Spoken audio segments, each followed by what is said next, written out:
સુરતના સચિન વિસ્તારમાં આવેલી ગુજરાત ગ્રામીણ બેંકની શાખામાં 2 દિવસ પહેલા ધોળે દિવસે થયેલી ₹4.5 લાખની લૂંટનો ભેદ ઉકેલાયો છે। પિસ્તોલના નાળચે લૂંટને અંજામ આપનારા લૂંટારૂને પોલીસે દબોચી લીધો છે। આરોપી એમેઝોન પ્રાઇમ ડિલિવરીની ફ્રેન્ચાઇઝી લેવા માંગતો હતો, જેના માટે 10 થી 12 લાખ રૂપિયાની જરૂરિયાત હોય પોતાના ઘર નજીક આવેલી બેંકમાં જ લૂંટ કરી હતી। આરોપી ફ્રેન્ચાઇઝી લઈ દર મહિને 80 થી 90 લાખ રૂપિયા કમાવવાના સપના જોતો હતો। જો કે હાલ તો તેને પોલીસ સ્ટેશનની લોકઅપની હવા ખાવાનો વારો આવ્યો છે। પોલીસે આ મામલે વધુ તપાસ હાથ ધરી છે। સચિન વિસ્તારમાં આવેલી ગુજરાત ગ્રામીણ બેંકમાં સિક્યુરિટી ગાર્ડ નહોતો, જે લૂંટ માટે મુખ્ય કારણ બની રહ્યો। સુરત ક્રાઇમ બ્રાન્ચે ગણતરીના દિવસોમાં આરોપી નાજીસ ઉર્ફે બબલુ મોહમ્મદ સનઉલ્લાહ શેખ ઉંમર વર્ષ 22ને પિસ્તોલ, કાર્ટીઝ અને લૂંટની રકમ સહિત ઝડપી પાડી મામલાનો ભેદ ઉકેલી નાખ્યો છે। આરોપી મૂળ બિહારના ચંપારણ જિલ્લાના ફુલવરિયા ગામનો છે અને હાલ સચિન ખાતે રહે છે। તેણે પોલીસ સામે કબૂલાત આપી છે કે તેને એમેઝોન પ્રાઇમની પાર્સલ ડિલિવરી ફ્રેન્ચાઇઝી લેવી હતી, જેમાં અંદાજે 10 થી 12 લાખનું રોકાણ જરૂરી છે અને માસિક ₹80 થી 90 લાખની આવક થવાની ધારણા હતી। આવી કમાણી માટે તે કોઈ પણ હદ સુધી જવા તૈયાર હતો।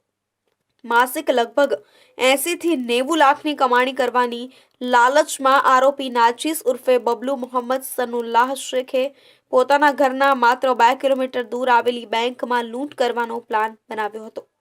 સચિન વિસ્તારમાં રહેતો આ આરોપી ત્યાંની બેંકની બહાર અને અંદરની સ્થિતિથી પરિચિત હતો તથા તેને ખબર હતી કે બેંકમાં માત્ર 2 મહિલા કર્મચારી અને 1 ડેઇલી બેઝિસ કર્મચારી હાજર રહે છે, તેમજ ત્યાં કોઈ સિક્યુરિટી ગાર્ડ પણ નહોતો, જેને પગલે તેણે બેંકને ટાર્ગેટ કરી હતી। તેણે ત્રણેય કર્મચારીઓને બંધક બનાવીને લૂંટની ઘટનાને અંજામ આપ્યો હતો અને ₹3.76 લાખની રકમ લૂંટી હતી।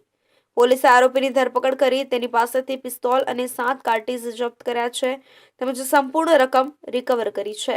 ગઈ તારીખ 20/5/2025ના રોજ સુરત નવસારી રોડ પર સચિન જે વિસ્તારમાં સ્વસ્તિક પ્લાઝાના ગ્રાઉન્ડ ફ્લોર ઉપર ગુજરાત ગ્રામીણ બેંક આવેલી છે।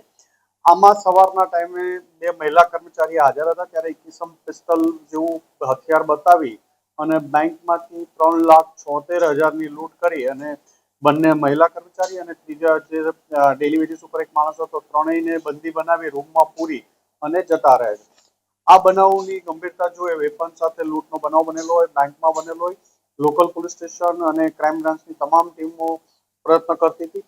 એમાં સુરત ક્રાઇમ બ્રાન્ચની ટીમને એક સારી લીડ મળી હતી। લીડના આધારે નાજીસ ઉર્ફે બબલુ સનાઉલ્લાહ શેખ 22 વર્ષનો છે, જે સાઈનાથ સોસાયટી સુરત નવસારી રોડ ઉપર જ રહે છે, એની ધરપકડ કરવામાં આવી છે। એની પાસેથી એક પિસ્તલ અને 7 રાઉન્ડ કબજે લેવામાં આવ્યા છે।